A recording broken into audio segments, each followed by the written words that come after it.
Today is a very, very exciting day. I'm not going to steal Benjamin Diggles' microphone on this.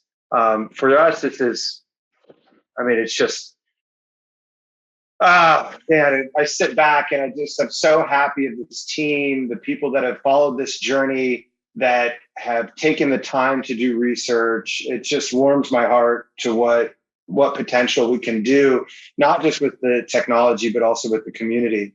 It's absolutely amazing. And, I always say this, but we're just getting started. And I continue to say that because what we're talking about today plants a huge seed in our entire it validates this whole weird vision that we have, this amazing vision. But it's also the first of many things to come over the next couple months. And everything is going to build off each other. But today is like something that I don't know that we really thought it could be possible. And so I'm going to, welcome to the Hypergraph Hour. I don't really feel I need to introduce the Hypergraph Hour. For those of you that are your first time here, buckle up. This is a fun journey. And man, we are just getting our stride and beat. We got the band playing, we got the drums going. This is a very exciting day. So without further ado, Mr. Benjamin Diggles, time to present Moby Dick. All right, buddy, thanks. I'm all chomping at the bit and you're like, back when I was in the third grade. Hey now. You want me to go back to the third grade? I love you, buddy. Thanks for the tee up. And thanks for everybody for joining. I think this is our biggest one yet. Looks like the webinar is capped out at 1,000 people. So I apologize for those that won't be able to see this, but of course there will be a playback. Kicking things off, I just want to open up with this slide, since those that have been following some of my communications over the last few weeks. I was sitting at a bar and I had a celebratory shot, and I posted on Telegram that I was very excited. And so that kind of picked up some interest. And so those that don't know what this is actually grounded in, that's what this means, is that I had a shot of liquor, which is not typically my thing. For those that don't know who I am, I'm a co-founder of Constellation Network. I'm in charge of overall strategy, but really on the kind of legacy and enterprise and business side. So I focus on enterprise, federal, academia, consortia, and partnerships. And this has been a wild journey for me. For those that also know me personally, I've never liked being called a sales guy, because I'm not really a sales guy. I'm a relationships guy. And what that means to me is that sometimes in business development, relationships yield at different times, right? And this, what we're about to walk through, I think is probably the greatest expression of that concept. So the celebratory shot, what's the big deal? And what we're going to be doing today is I'm going to start out with the bang and just kind of get into it. And then we're going to unpack what it actually means to give some real context to this, since there's probably going to be a lot of questions. So as we dive in, celebratory shot, what's the big deal? Before we dive in, the press release does go out tomorrow. So what this means is that we're starting to give early visibility. Like Ben said, some of the Easter eggs we drop in Hypergraph. We want this to be an area where we actually leak information out before it gets to the press. That said, we're not exposing the press release. It's under embargo till tomorrow morning. So while this sounds like almost like a contradiction in nature, try to hold your horses on communications. Feel free to celebrate. But really what we want to see is the blast when that those news outlets start to talk about this and get some momentum around that. So tomorrow is when the press release drops. And what is dropping tomorrow? I'm very, very, very proud to say that Constellation is a direct to Phase II U.S. Air Force contract awardee. And to put this in context, there is the SBIR program where you can go from Phase I, Phase II, Phase III in kind of a programmatic sense. But then there's this special pocket called direct to Phase II. And those that are in this area know what this means. This means that if you're a company that feels that you can yield enough interest, you can skip kind of that programmatic linear timeline and just submit an award to be won. Less than 8% of companies that ever submit a direct to Phase II are selected because it's a very, very tough consideration path. And the reason we had to go through this is because the nature of the award that we were after. And those that have been with us for a while, they know that back in January, I started teasing out, hey, we got these letters of support. There's momentum under the hood in areas, and we're building this like almost war chest of different constituents across a very large federal landscape. So I'm super happy because as an individual who does not consider himself a sales guy, this is the biggest deal I've ever done in my entire career. And to put it in context, it took me 2 years to make this happen. But we're going to unpack why this is absolutely massive, right? Okay, so who are we working with? As those that have been following, USTRANSCOM is arguably one of the largest data creators in the world. Specifically, we're working with two groups, Air Mobility Command and 618 Air Operations Center. So if you want to look up USTRANSCOM, you can learn more about them. There's some details on what they do coming out in the press release tomorrow. But this is who we're doing it for. We are literally at the belly of the beast. And I'm going to give some context to this when it comes to topical things happening currently in the market right now and in the larger space when it comes to cybersecurity. So what was the award for? Specifically, the title for the award was End-to-End Data Security Using Blockchain Encryption and Hosting Decentralization. We don't get any more pure when it comes to the promises of what a distributed ledger technology really boasts in transforming businesses and enterprise for that matter, and now federal. So when you think about when people say, wow, blockchain is really exciting, what are the qualities? Oh, it's immutable, it's unhackable, you can notarize the data, you can find out the lineage, all these things that everybody's been kind of finding entry points for. We're at the ground level of proving the promise of this infrastructure. This is not a point solution. This is not an application layer. This is how do we get to the guts to really transform data workflow within the federal space. This also includes what is called CRAF partners. That stands for Civil Reserve Air Fleet Partners. And you may know some of these names. You can look them up out there. So this is a very broad, big initiative that involves a lot of constituents, which we're going to dive into some of those throughout this presentation. I do want to say it's a joint proposal that we did with Kinnemy, because you can see their logo down at the bottom. Huge fan of these folks. We've talked about them in the past. And the reason why they're a part of this, an instrumental, mission critical part of this, is, as you know, Constellation doesn't store data. We only store a hash of the data, which really allows us to kind of navigate new environments very easily and make people feel good that we're not storing their data. But when we're thinking about an end-to-end data security solution, we have to be cognizant of where it's stored. And so since they handle that piece, we decided to go at this together, and we brought them into this award to really push it over the finish line. So celebrating the contract, I believe this is the biggest deal in distributed ledger technology history. Of course, that may not have a lot of weight because it's coming from, the quote is coming from the guy that landed the deal, but I'm here to challenge that. Who believes that this has more breadth, more depth, and more impact than any other deal out there? I'm very proud of what I've seen out of Walmart and Food Trust, and them making sure that leafy greens aren't going to have E. coli. That's wonderful. But when we're talking about transforming infrastructure at its core, we got it, baby. This also is a commercialized blockchain prototype with a transition path for adoption. This is important to understand that this is not a research and development effort. This is us truly going into production environments to make sure that as we prove this out, that we can transition this to a commercial solution. And that is the purpose of this contract. This isn't, oh, let's see what happens and then we'll review it later and maybe pick it up on the other side. From the beginning, pretty much since I've been working with federal, it's all about how do we deploy from a DevSecOps, from a data management perspective, hosting, all these different elements that come into play to really deploying a solution. Because I've learned in my career that things die at DevOps because integrating into existing systems and understanding new modalities of technologies and languages is really hard. It's enough for a lot of companies to say, we're not going in that technical debt. We're best off staying where we're at. And so that keeps a lot of these net new emerging solutions at bay. As I said earlier, we have over 12 stakeholders involved in this project, including a signed letter of support from the Secretary of Defense Office, which I shared at the beginning of this year. This goes all the way to the top.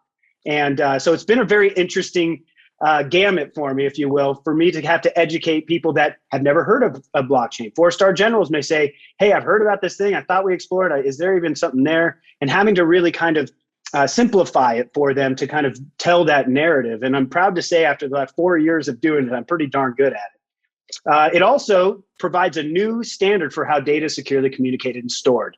Really sit with that, right? And I'm going to tie into that a little bit more visually towards the end here of what that really means and grounds it. And like I said, it's validated by one of the world's biggest data creators. We're starting from the upper echelons, allowing us to find entry points elsewhere, which we have many initiatives going right now. But this is one that for me personally was like, I want to slay the dragon. I want to make the biggest impact of adoption. And I found that that biggest entry point was in the federal space. So with that, I want to give some shout outs. I want to shout out to all our partners, Decode. They played a huge role in helping me get my federal CLANGs, of course, the SBIR and STTR office, as well as those over at AFWorks, our partners over at Splunk, helping us understand and navigate the ecosystem in which we're playing in. Of course, Kinemy, which we'll touch on here in a moment. And then Decisive Point, who also played a role early on in our path, and I wanted to give them some love as well. I also want to give a shout out to Jim Burke, who is my partner in crime over at Kinemy, as well as my founding team who has supported me throughout this entire process. And they've seen me go through some real shit. I'm not going to lie, this has almost broken me. To my next point, I want to give a ton of love to my wife, Jenny. Jenny has been awesome and supportive. And also my last two shout outs to Scott Mitchell and DB. You guys know who you are. You've been checking on my mental health every week. And I really, really appreciate that. So why did Constellation win? Why we won and what the federal journey was like. So first off, as I mentioned, we have that strategic partnership with Kinemy. This is very important because distributed storage is massively important. And this is what's pushing the envelope right now in federal and what we're going to see in commercial to follow, which is most processes are happening at the edge. Edge computing means that things need to take place in their environment despite connectivity issues, despite the different data types, the different storage types. People need to act fast. And the further we get away from centralization, the faster this stuff will become. That said, as we all know, when forming consensus on existing ledgers, some of that stuff can be extremely slow, extremely costly. So that's why I feel like this partnership with Kinemy is so powerful, because they're adding a mission critical piece to our workflow that is going to be pretty much part of almost every engagement where we're going to bring them in, especially in the federal space. Because even though folks are going to say, hey, we really love what distributed ledger does, what do you do when it gets stored? And we don't want to be that partner that says, hey, that's up to you, it's out of our hands. We want to make sure that we have end-to-end buttoned up. Big shout out to Kinemy Software. Also, the other reason we won, as I mentioned earlier, was ease of integration. And these are all quotes that I've received from different constituents in our journey. Part of the contract in which we won states that we cannot make changes to existing IT infrastructure, and we have to produce this on a cost-effective, enterprise scalable level. Now, the reason that's a big deal is because there are some really cool technologies out there. But that said, it's like, if you have something that costs more than the value in which you're orchestrating, it's dead on arrival, right? Or if it requires you to understand all of these new languages, like, hey, how many people in your federal swath do you have that understand Solidity contracts? And they're gonna be like, no one. We have to outsource that, adding one more step to our workflow. And so approachable DevSecOps is something that massively separates Constellation from what's out there in the market. The other reason is confidence in microservices. And this is, even though I keep saying they're all massive, this is massive, right? There's all this talk about smart contracts. And I want to give a huge shout out to Ethereum, because smart contracts really allowed people's brains to get moving around. Even the term smart contracts helps paint a vision of what it means to have a contract that has some form of smart capabilities, much like a dumb phone and a smartphone, right? It means that that thing is connected to inputs and outputs that bring forth some form of secure automation, right? But as we've seen, smart contracts are largely limited. And so when we went in, we were really battling a lot of what the federal space has already done in their exploration. They're saying, oh, we already worked with this, and I'm going to keep the brand name silent, but just the massive entities out there, we've been working with these guys. Hey, there's no there, they can't do this. So why would we look at this small company, making my journey that much harder to have to convince all the constituents at the round table? So they've been using this term, this desire around smart contract automation. And so we came in and we were like, hey, let's talk a little bit about state channels. Let's talk a little bit about microservices.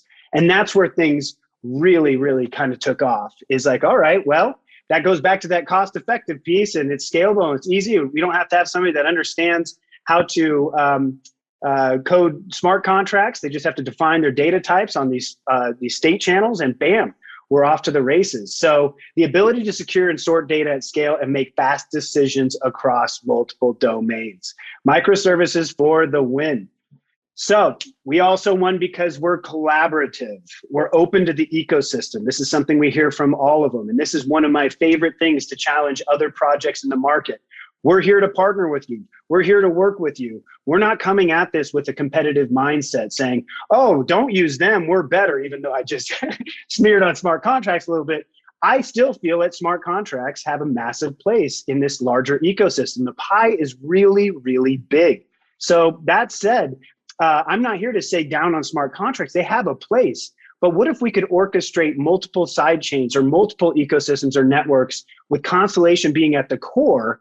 That really got them thinking, wow, okay, we don't have to make a bet that then we have to then look at other initiatives that we've invested in and either sunset those or figure out what to do with them. We can actually start to see if this will accelerate some of our findings in areas where we've maybe hit some roadblocks. So our dedication to partner and collaborate with any and all DLT initiatives in the federal space was another reason we won this. Also, this one's a pat on my back. Building relationships. As the guys know, I talk to these guys at Federal at least once a week. I mean, when I got the news that we were awarded, I literally teared up because not, oh, good for Constellation or wow, you did it, Diggles. It's like, wow, I actually get to work with these people that I've built such a meaningful relationship with. And we've been chomping at the bit to the point where we've explored other things. And this is where the focus comes in to kind of say, all right, these guys aren't taking too long, or maybe the SBIR office isn't really getting it or whatnot. Let's explore this pathway. And even though they were entry points that we could have made this announcement much earlier, maybe even a year ago, it wouldn't have the same gravity. It wouldn't have the same endorsement. And so we had to stay focused on this. So our willing to navigate hard environments and stay focused on the mission is another reason we won. So again, just as a reminder, the press release drops tomorrow. So as this stuff gets out there, try to hold your horses on that, but we want to make the most out of that release. And that's just an intermediate reminder there. So now we're going to dive into a little bit of why this matters now more than ever, right? So I'm not going to go through all the words on this, but I did want to keep it here for the hypergraph for those that want to rewatch it. But we've talked a little bit about multi-domain command and control, and I'm going to touch on that in a moment here. But multi-domain command and control, let's see, oh, there it is. Okay, I was like, I must have missed a slide. Like, man, I'm out of my zone here. There it is. We'll go back to that in a second. So one of the last reasons that I just wanted to mention is our focus on multi-domain command and control, right? And so when I pulled this off originally back in August of 2019, I looked at the whole federal landscape and said, all right, where can we make the most impact? And again, a lot of folks that enter these things go after the application layer, but we wanted to go after infrastructure. And what infrastructure has the most pain point in the entire federal space? And it's multi-domain command and control. You have isolated or siloed domains or agencies or practices that aren't communicating their data effectively, really thwarting their ability to make quick decisions. And also really move towards that trustless environment that we hear all about.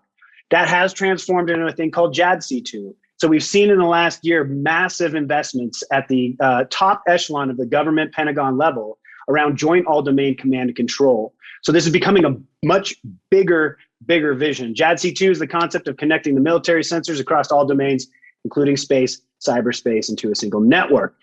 The problem with this is that they have data management issues, tech interoperability issues, organizational interoperability issues, and the ability to query a unified database is almost like, a fool's errand, right? But we have an opportunity to really make an impact here. And I love this quote because I think this really speaks to the whole industry and why bringing distributed ledger technology or distributed technology in that matter to the forefront is so important. Centralized systems are too expensive and not fast enough to process, validate, and manage the volumes of data required for making quick decisions in the field without significant security risks. I know this makes sense, and I'm absolutely stoked that we're doing it. Also, JADC2 security is in high demand. As I talked about earlier on the call, that there's topical happening right now. You know, as I circled here, these are dates that just happened this last weekend.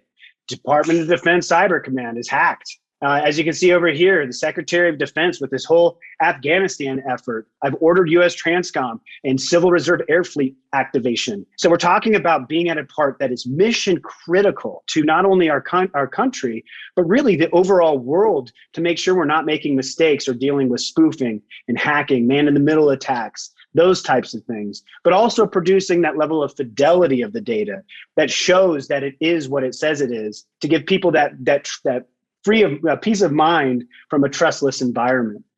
So I just want to nail this because I saw these over the weekend. I was like, wow, this is all kind of coming to a head at such an interesting time. And I'm absolutely thrilled, because as you see these announcements start to percolate in the market, in the real world, just know that Constellation is nested right in the center of all this to do our best to give people what they need, to give the federal government what they need to combat this at the best way they possibly can, because legacy systems continue to fail. It's kind of like companies that say, oh, we are unhackable. And it's like, nah, you're going to get hacked in 2 minutes. So I wouldn't go too quickly in saying that, right?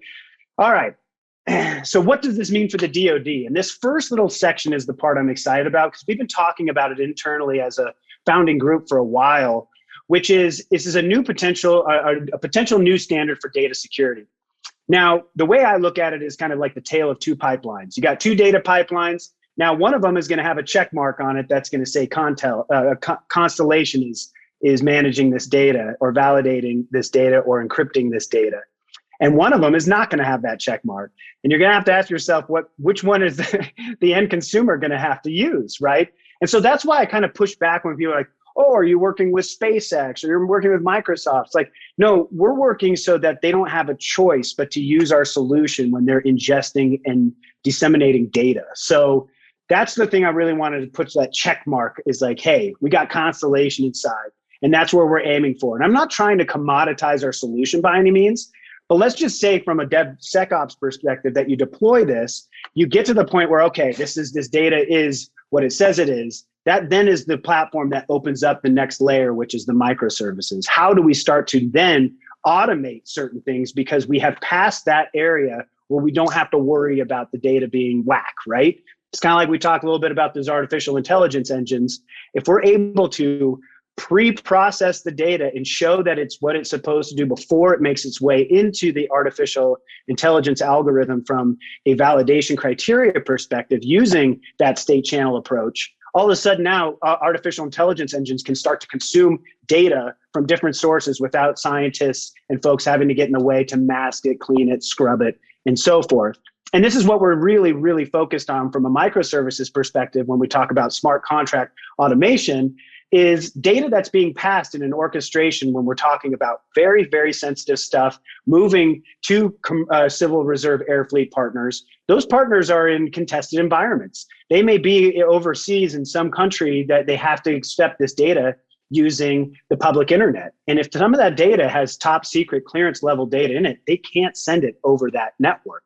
So this hopefully starts to show that, like, hey, we can actually start passing not just a data pipeline, but the contents of the data pipeline to the appropriate constituents with that fidelity and assurance. This also led to that point, the extensive possibilities of new automation, and DLT is being seen as a critical infrastructure. This is what we've all been waiting for. Those that have been dealing with the hype cycle since 2018, when everybody's like, yeah, it's a fad. And a lot of scammers took advantage of the momentum and saying, oh, we're going to put blockchain on our shampoo bottle and maybe that'll increase sales. And that's a true story, by the way. And we kind of got lost in that shuffle because there was so much noise. And now, as I feel like so much of the dust has settled in this industry, we're coming out and showing, hey, we've been consistent. We've done what we say we're going to do. And now we're proving it out at the ground level of one of the largest data creators in the world, if not the largest. And then this last piece is the part that I'm super excited about. This is something I don't really talk about much. Those that watched the Mr. Digital interview I did, I talked a little bit about what excites me the most about the future, which is right now largely, and if you've seen our Venn diagram, we've got emerging and we have legacy, and you got Constellation kind of sitting in the middle.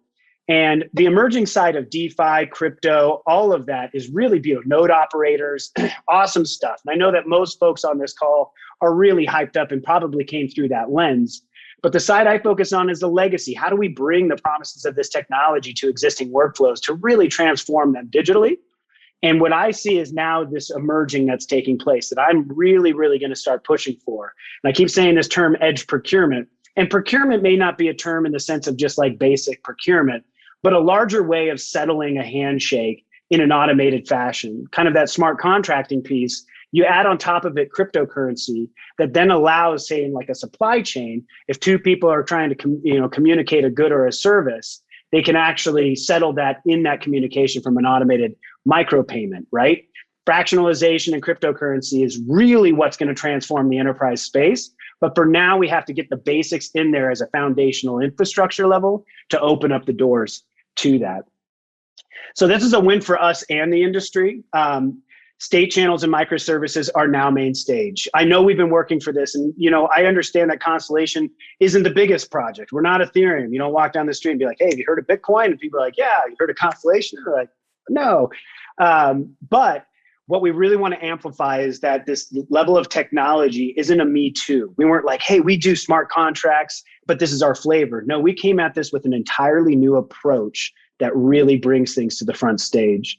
There's also a growing desire for basic standards in complex environments. And I don't want to use the word basic in a basic way, but meaning like, kind of the simplistic ways of how you handle things from a DevSecOps, how you do it from an ingestion, storage, penetration testing, all those things are going to be rather unified, going back to that check mark. Hey, if you don't do it this way, we're not going to work with it because there's too much risk. And this is a very important or high importance outfit that we need to send this data to. And I'm only pointing out the Moby piece that we wrote a standard for the connected mobility data marketplace for autonomous vehicles this year that was published in March. And that just shows you that this stuff is starting to happen, right? A lot of different systems coming together. And then it also further validates blockchain adoption industry-wide.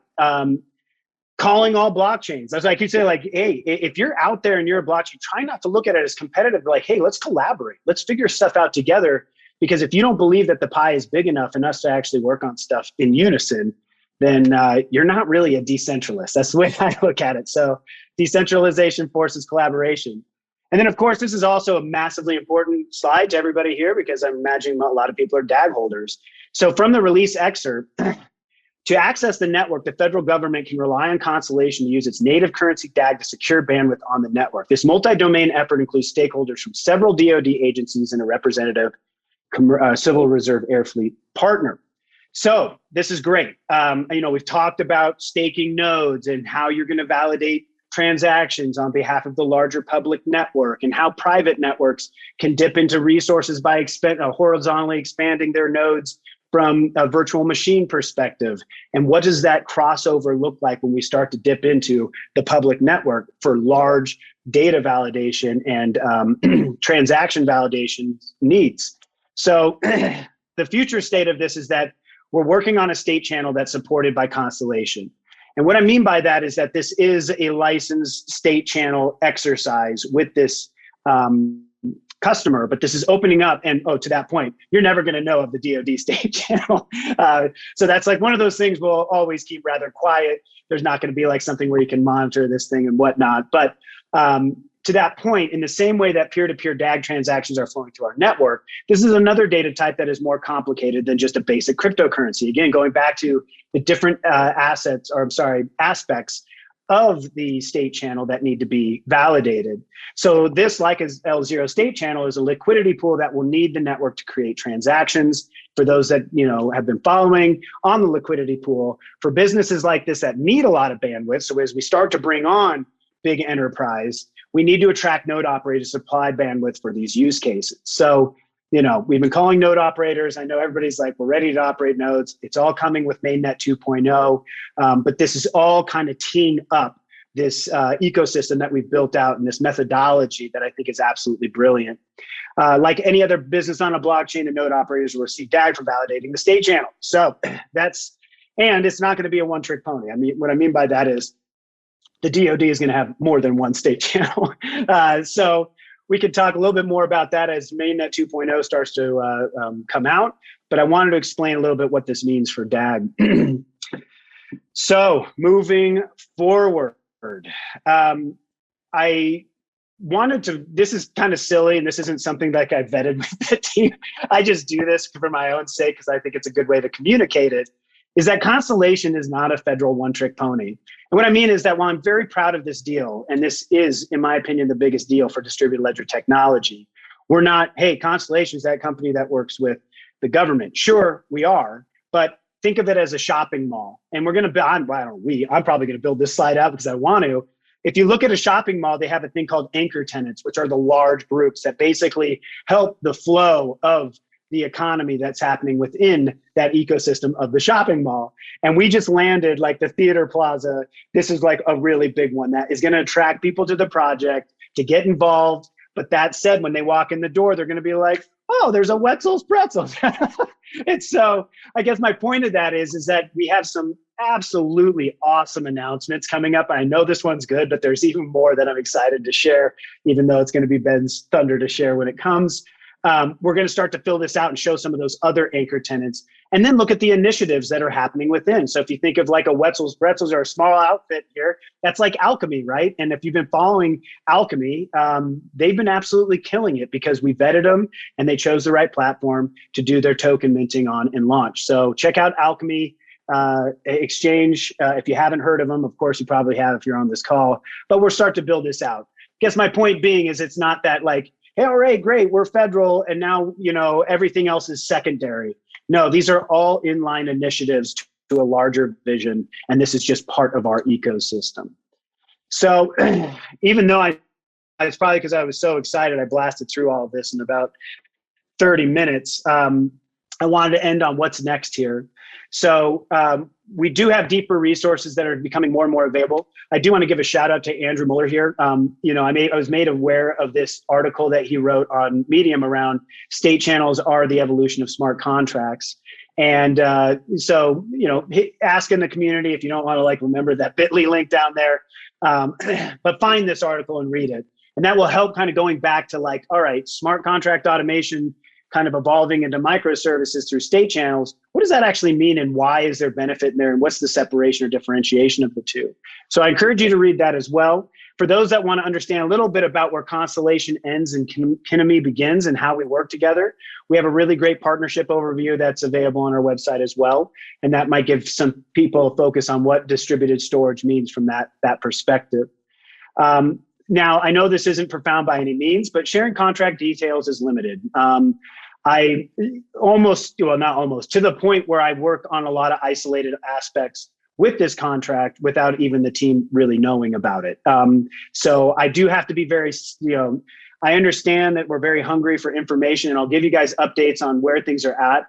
But to the next point, other contracts are in motion. We have other things that are happening, more announcements coming onto the federal initiatives and partnerships. I've made some amazing partnerships over the last year that we have yet to announce and really give context to in preparation for something this large. You know, when I go back to this idea of multi-domain command and control, this isn't going into a specific end user or technical user within the DoD and trying to solve their specific problem. We're trying to bring together multiple domains that may not really interface all that much, get complete buy-in across all of them for a unified vision of sending data end to end and proving out that not only can it be done from an unhackable perspective, we can show the fidelity through penetration testing, but that it also can be scaled up in a cost-effective way that for them to absorb this is not going to break the bank, but rather be a rather easy transition. So because of that, I've had to make the appropriate relationships with the monitoring and analyzing of data partners, the hosting provider partners that provide the infrastructure for the hosting environments, as well as, you know, container deployments. I mean, all these different aspects that they use that I've been working on to figure out how do we make this absolute butter so that when they really start to see what microservices can bring and their confidence goes up and their worriness about risk goes down, we can just hit the ground running. And a lot of that has already been taken place. We are open for SBIR or STTR submissions. Even though I say we're not a federal company, I really mean that. And what I mean by that is that we're trying to like make others the star of the movie. And I really like, Simba Chain as an example. Really proud of those guys. I think they've done some of the most exciting stuff in the federal space when it comes to smart contracts and Ethereum, but they're not Ethereum, right? They're using Ethereum's open source solution, and they're bringing it in and building a practice on top of it and going after entry points to prove value. Very, very important. But with us, we wanted to go infrastructure. But since we're seeding the playing field with this infrastructure layer, this allows companies to come in and say, oh, I'm a drone company, but one of the biggest missing pieces that I've been having is how I'm going to handle the validation of the data to ensure that the data is not spoofed and the drone doesn't get taken over. And all of a sudden, and I've been looking at all these legacy security things, but I'm reading in the news that they keep getting hacked. So what can we do? And so we're trying to get the message out there. It's like, hey, go write a solution. We'll support it. We even have a whole transition plan that we've built out that I've talked about in the past called Blockchain Plus. Anyway, commercial is to follow. One of the things that I made a decision on as being the business development guy is that I was like, look, Jorgensen knows this better than anyone. My God, we were on the phone with every commercial Fortune 500 company. It was exhausting. I've talked to all of them, which my Rolodex is big, but I realized that they're all nervous about putting data onto a public ledger. And they also didn't really understand blockchain. They didn't want to be the first ones, right? And we also saw that with these constituents in federal, but that's why it took a while as we finally got the right people at the center to flip the switch and activate all these others that have been standing by the pool and wondering who's the first to jump in. And we're seeing some of that also in commercial. So commercial, as wild as it sounds, is about 2 or 3 times behind when it comes to really understanding and bringing this technology into their workflow. And so now that this stuff is setting the motion, you're going to start to see us talk a little bit more about the commercial impact in unison with this. And you're going to start to see some of those other anchor tenants build out in that mall that have a commercialized focus. So that is all I have for now. The press release does drop tomorrow. I know I've said that 3 times now, but I just want to make sure that you understand that, like, hey, when is this going to be validated? When can we see all the information about the core guts of what this actual engagement looks like? That will be dropping tomorrow on the press release. But for now, hold your horses on the communications. Everybody knows where to reach me in Telegram. So if you have questions about specifics or anything that I didn't touch on, feel free to reach out to me. But I will say that I am so absolutely proud to bring this technology not only to the US government, but also to the blockchain industry. This is a win for the entire industry because there's been a lot of people out there full of scrutiny, skepticism. They've been pushed off by things like crypto and scams, all that stuff for a good reason. But we've earned the trust over 2 years of relationship building. We've earned the trust of people handling the most sensitive data in the world at a scale that no other technology, in my belief, at this level can touch. So I don't know what else to say. And I know that a lot of people may look at this announcement and say, well, I thought they were already working with the federal government. Not like this, baby. Not like this. So I want to drive home the importance of this and get everybody really excited about what we've got coming up over the next few months here. There's one announcement in particular that I personally think is bigger than this. And I know that's hard to believe. And I know the team wants me to have all my gusto, but man, I'm just so excited. It's been really great. And I know that our price action has been pretty exciting over the last few weeks, and people have been reaching out and they're like excited. And our team is focused on the mission first and foremost. We have to do this for the betterment of data, the betterment of society, and the betterment of the distributed ledger technology space. So with that, I guess I could open it up to you. I don't want to answer any questions, but I wanted to hand it over to see if Ben or Matthias had any comments they wanted to add before we conclude, or if anything I missed that you think I should touch on. Man, that was amazing. That was a killer presentation, man. That was awesome. Congratulations. You definitely have going after this white whale. I really have nothing more to respond other than I got nothing. You covered it all in every way, man. I'm so proud of you and the work that you put under this. I will say that for what's to come, there are a lot of not just partnership announcements coming up, but things that will build on top of this story in a very profound way of real world deployments happening with Constellation. And this is really kind of the start of real world deployment happening with our technology. And there's many more to come over the next couple of months that we've already queued up. We're already ready to share with you all. This was the big first announcement.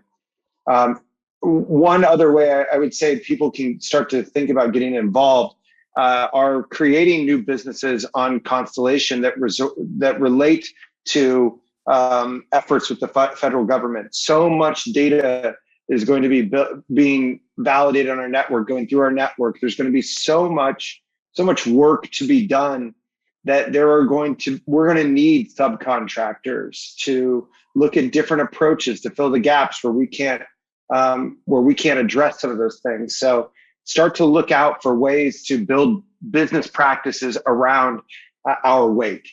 And I think this is really kind of a big nod to the one to many. This is a new standard that we're building, and a new standard needs supported by multiple entities. So there's going to be a lot of opportunity here in this ecosystem. Yeah, really great job, Benjamin. I can only mirror that, Ben Diggles, absolutely mind-blowing work over the last couple of years, and I really appreciate you sticking through it and not losing your mind, because I know how petty and diligent you have to be to write the contract proposals, even down to using their systems and application processes where stuff gets shifted around all the time. So this has certainly not been an easy task. I mean, pretty impressive to see that. And also to mirror what Ben has been saying on the ecosystem side, that's what we've been seeing in the past couple of weeks, also in the market, $1 billion market cap, community, 1,000 people attending today. That now we're getting to the stage of really being that ecosystem layer, that infrastructure layer. And, everybody who worked with us closely in the community is now thinking about their own businesses, spinning out their own idea based on the Hypergraph transfer protocol. And now this is really, only the starting line of blowing it out of the water, basically. So congrats to all of us of being here that early and excited for the journey to come.